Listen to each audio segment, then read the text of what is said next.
Welcome to Life Stories, where the smallest moments often lead to the greatest changes.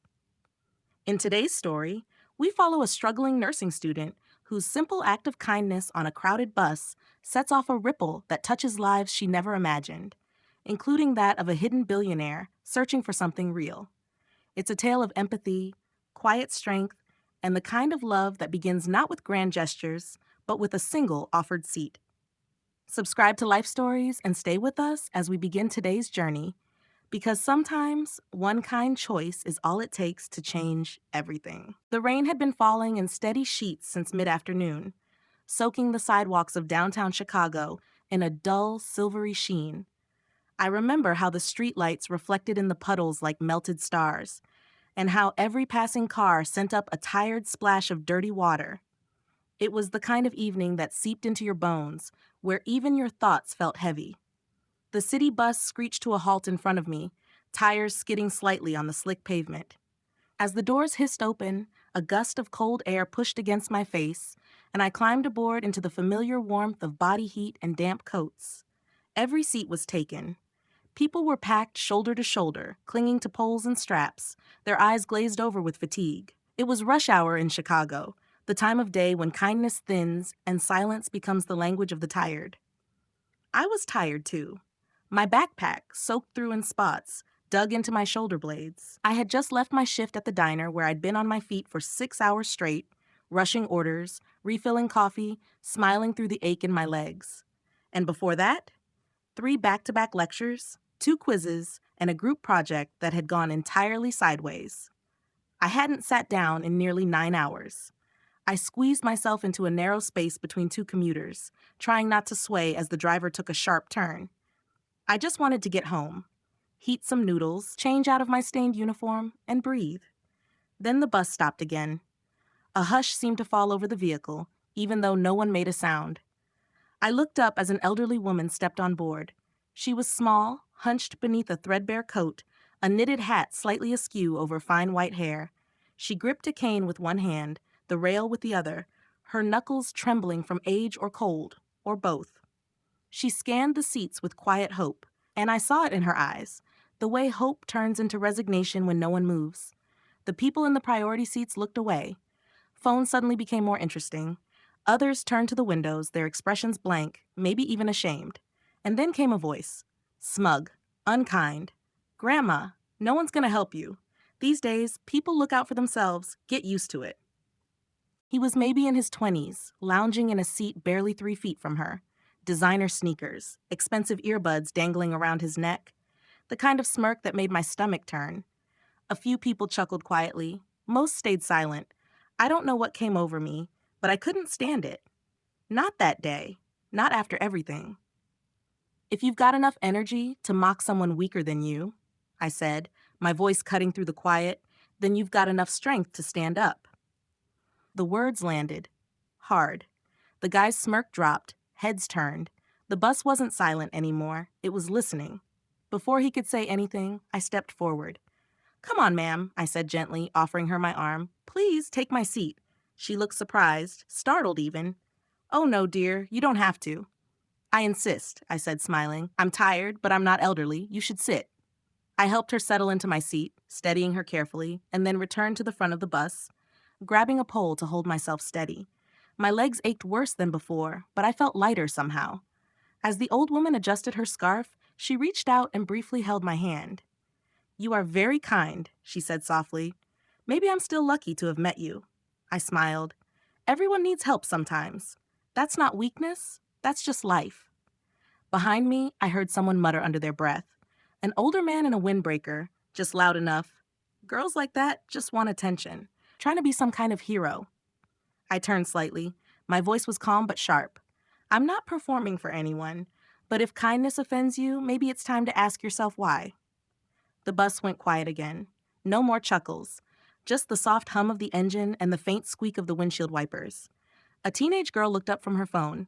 A man in a suit shifted awkwardly, and someone, somewhere in the back, whispered, "Good for her."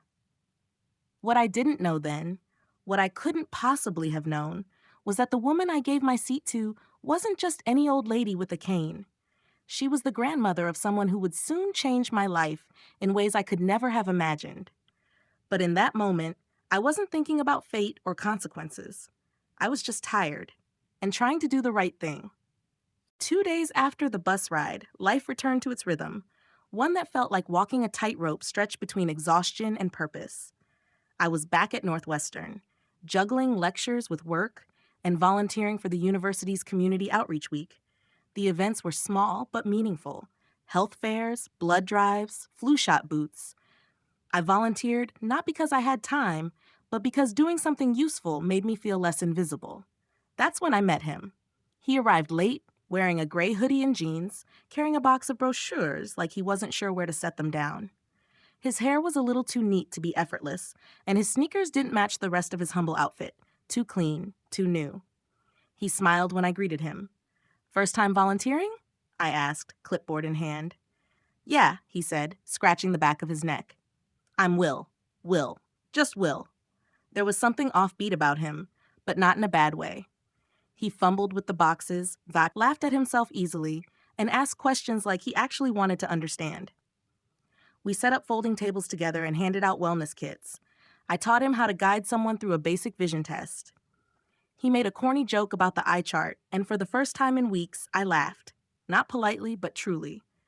Each day after that, he came back. Will never bragged or overshared. He just showed up. Quiet, curious, observant. He noticed when I forgot my pen and handed me his without saying anything. He remembered the name of the elderly woman who came by each day just to chat. He never asked about my past or what I did outside of volunteering, and I didn't ask about his. Maybe I should have, but he felt safe. When my sister got hit by a motorbike back home in Indiana, my world cracked open. I got the voice note during my cafe shift, panicked, desperate. The doctors needed to operate immediately. The cost was impossible. My savings had already been chipped away by rent, tuition, books. I stopped going to my cleaning job. I called in sick at the cafe, but I kept showing up to class and volunteering because I couldn't afford to fall apart. One afternoon, Will caught me staring blankly at a flyer for emergency student aid. He tilted his head. "You okay?" I nodded too fast. "Just tired." He didn't push, but something in his eyes told me he saw through the lie. 2 days later, I got an email from the university. Subject: emergency scholarship awarded, no repayment required. It was real.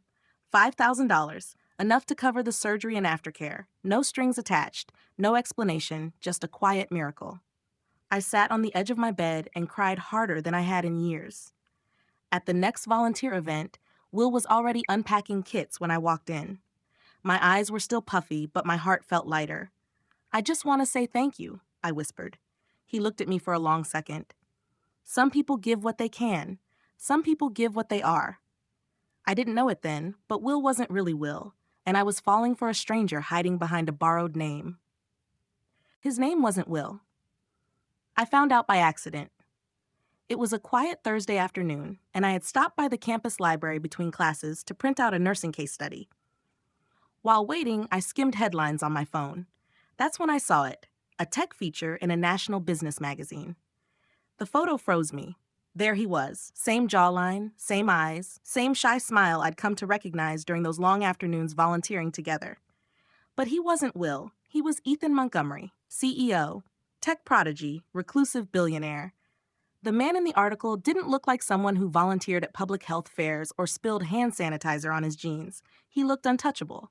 And he had lied. I didn't cry, not right away. Instead, I felt hollow, like someone had knocked the air out of my lungs and then walked away with it. I thought of every moment we shared, every laugh, every quiet look, every small kindness.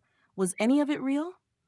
That night, I left the heart-shaped keychain he'd given me, small and simple, reminded me of you, he'd said, on his empty chair at the volunteer booth. I stopped answering his texts. Days passed. A week. Then one evening, in the quietest corner of the library, he appeared. No hoodie, no awkward grin, just Ethan, looking both polished and entirely undone. "I'm sorry," he said gently. I stayed silent. I didn't come to make excuses, just to tell the truth. He sat across from me, his voice steady but vulnerable. He told me about his grandmother, Abigail, the woman on the bus, how she talked about the girl who gave up her seat, the one who spoke up when no one else did.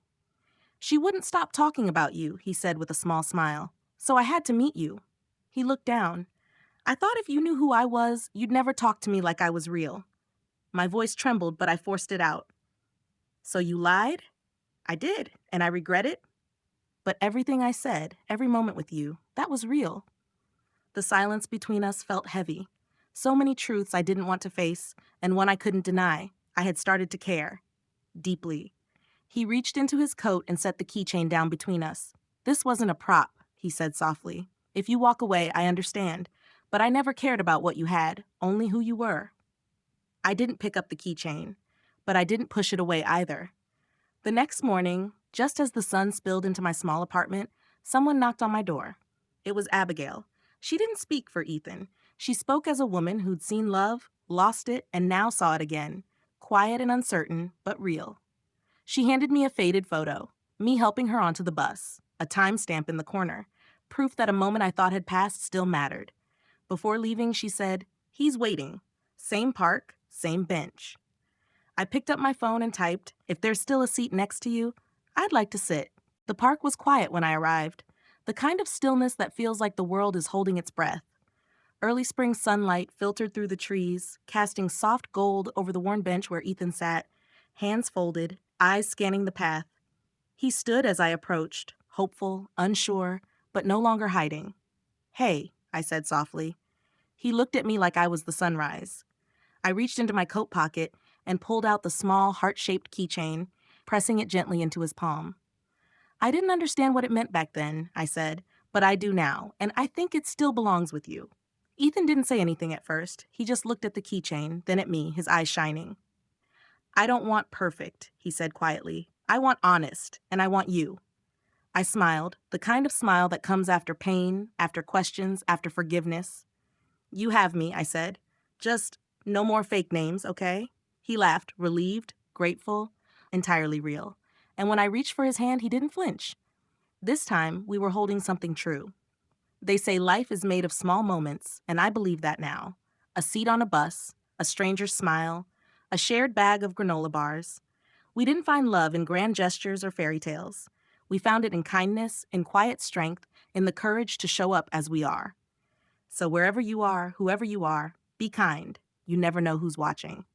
And you never know how one simple act of compassion might change your life forever. Thank you for watching Life Stories. If this story moved you, made you reflect, or warmed your heart, don't forget to like, share, and subscribe to our channel for more true tales of love, empathy, and humanity. Until next time, stay kind, stay human.